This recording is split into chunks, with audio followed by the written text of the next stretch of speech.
Remember when you got out? I don't remember. I think it was, I don't know, it was 1945 or 1946. I forgot. Yeah. That's 72, 73 years ago. That's right.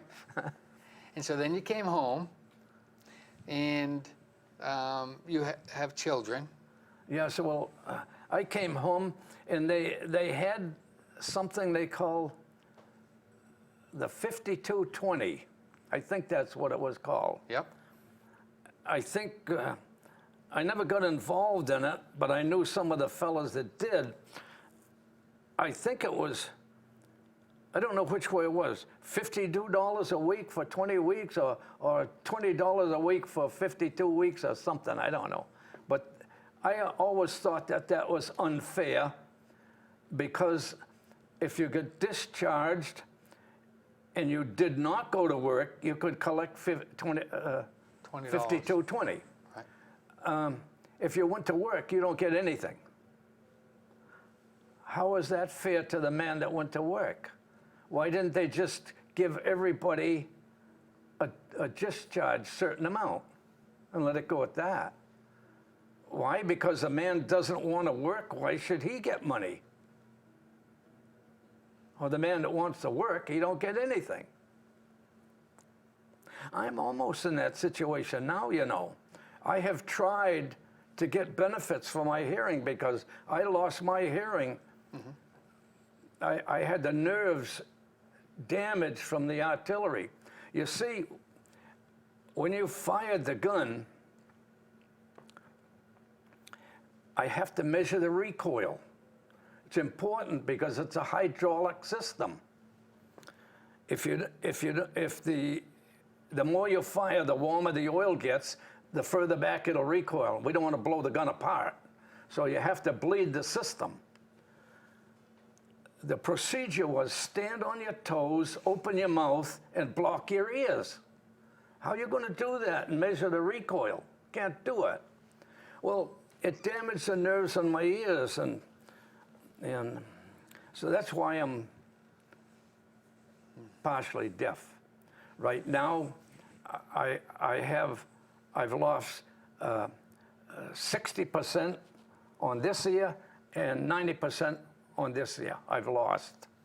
So it's hard for me to hear anything. I thought Al Pernard was going to help you get. He is. I have arrangements made to go for a test the 18th. That's what, next Wednesday, I think, something like that. Yeah.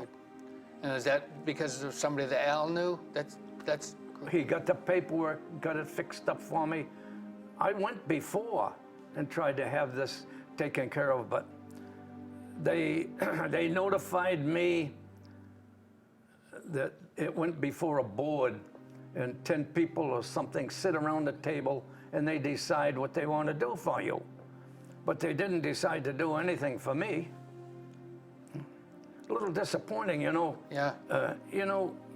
I was disappointed when I came home from the war. I thought at least there would be something there. You know, we always used to hear the bands are playing, the ticker tapes in New York for greeting the people that are coming home. Well, after the first few loads, I guess, that came home, they forgot about the rest, you know. So I came home, I come to New York, I get off the ship, and I think I took a train, I don't remember where.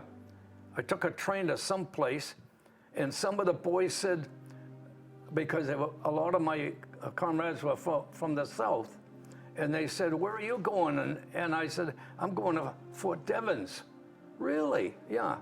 So I had to get a train to go from New York to Fort Devens. It's like kind of forgot about you after a while, you know. So I went to Fort Devens, and they said, "This is going to be your barracks here, and you can check every day on the bulletin board here, and it'll tell you where you go to get your discharge."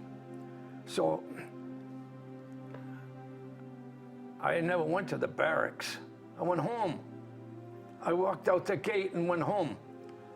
And I figured, what are they going to do to me if I walk out? What the hell are they going to do to me? The war's over. I don't care. But then nobody ever bothered me. I walked out the gate, went home. Next day I'd go down and look on the board until I found when my discharge was coming up. I got that and I was all set. And when you went home, did they expect you? Did they know you were coming home? No. You just showed up at the door. Yeah. A little surprised, weren't they? Yes, I was. Not only was I surprised, but or they were surprised, but I was surprised when I saw my father and mother. I can't believe in that length of time how they looked like they had aged in just 3 years. You know, it was. Did you have any other siblings that fought during the war? I had 2 brothers that fought over there during the war. Yeah, and I got a 3-day leave to go to. I went to Ulm, OLM, Ulm. I think it was still in Germany, but it was up near Switzerland. And I went over there to try and find my brother, but I couldn't locate him. I only had 3 days. I couldn't locate him. But I never will forget, I was on convoy, and I was going through France, and a chum that I went to school with was sitting with 2 or 3 other guys side of the road. I should have pulled over anyway. You know, you're not supposed to break convoy unless you broke down.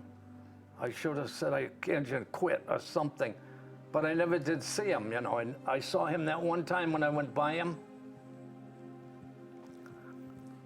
Did you make Did you make any friends that you've stayed in touch with? Oh yes, I had some special friends. I had a very nice friend. I often think about him. I don't know if he's still alive. His name was Reed Davis, and he was from Clayhole, Kentucky. A very, very nice man. I never made any contact with him after the war. Never heard from him. But we were very, very good friends. I have pictures with he and I walking together with our arms around one another, you know. So you came back home. There was no big parade. No, nothing. But I can understand your parents feeling like they did, having 3 sons all off to war. So that should have aged them, I would imagine, quite a bit. How difficult that had to have been for them. Yeah.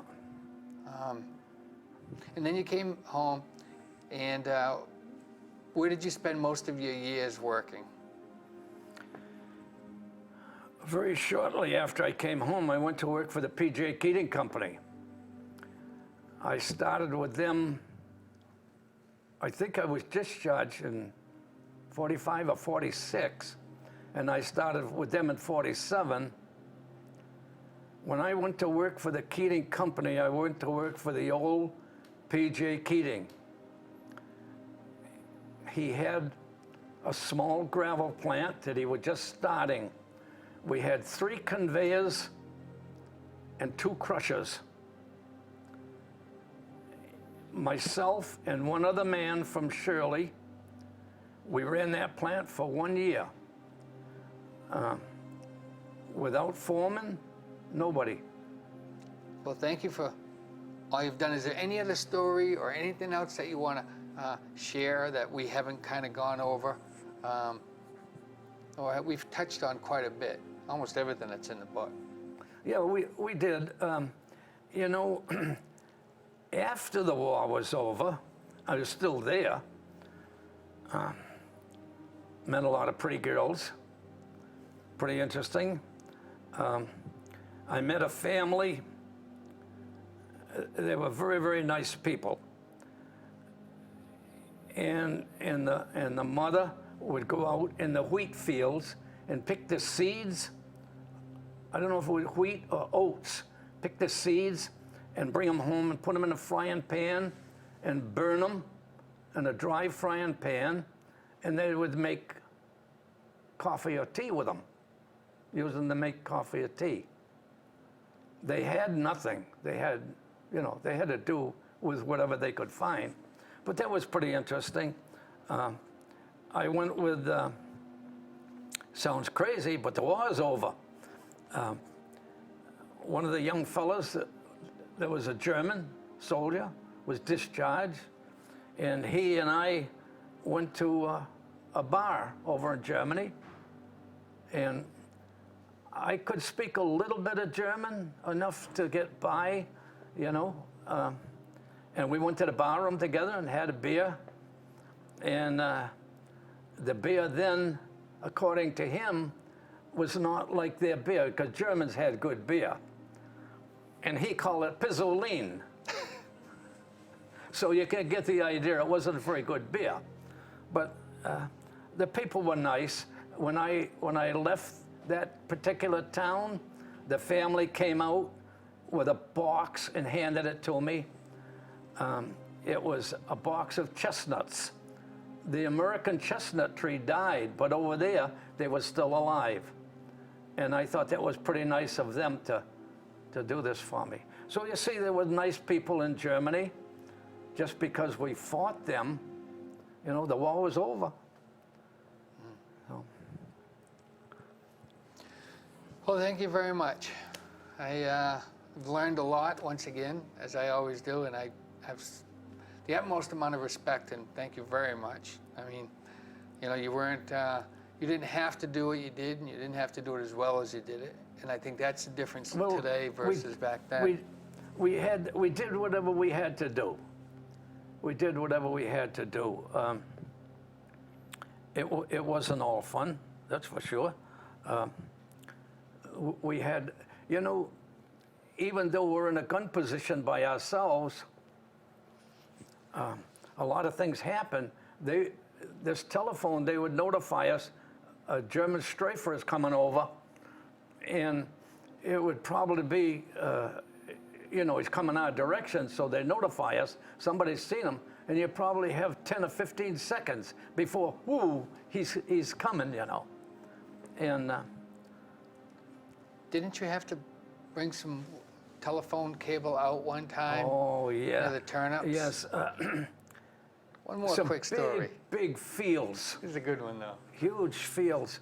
And they said, we're going to, special detail. So I got on the Jeep with two other men, and the Jeep had a roll of wire on the back, and he started driving through the field, and he stopped and hooked up a telephone. This is your station. And then they go on through and they hooked up another one. And they expected paratroopers to come in at night in the field. And so we were out there to notify if any paratroopers came in. Well, maybe 100 yards from us, there was a windrow of turnips. It would probably been 30 feet wide and probably 75 feet long. And they would pile in a pile like that, big long pile, and they covered it with loam to preserve them for the winter. And we used to call them Bed Check Charlie. Every night there was a plane would come over and drop flares. And they dropped flares down. And of course, from the big field, when they dropped the flares, they could see that turnip pile. That could very well have been something under camouflage in that. So they dropped their personnel bombs onto us. Well, that was kind of interesting because not far from where we were, where my position and this other fellow were dropped off, there was a German tank that had been bombed and destroyed. So we went over there and we managed to get a piece of the plate off from the side of it, armor plate. We brought it back over. When I got off the Jeep, I took his shovel. So we shoveled a shallow trench, and we put that tin over it, and we laid one on top of the other because we didn't have it very deep. And they dropped personnel bombs on us that night. And you could hear them buzzing over your head and everything. You know? It was scary, but I would think. especially when you're all by yourself, you know, kind of leaves you on your own. I think you feel safer when you're with your outfit. You know, we've had a lot of times that patrol would come through our outfit at night. What do you mean patrol would come through? They would send, the Germans would send 5 or 6 men on a patrol going out. They're looking to see what's going on and everything. So they go through, you know, and nobody wants to start firing because you give your position away at night. So you keep quiet and you let them go. You know, it's not our job. Like I told you, we could look over in the field and see the Germans shaking their blankets out. Why are we allowing that? Why don't we put a round over there? Well, it's too close to shoot anyway, but you don't do that because we don't want them shooting back at us. We don't want them after us. We're doing our thing, they're doing their thing. That's the way it worked.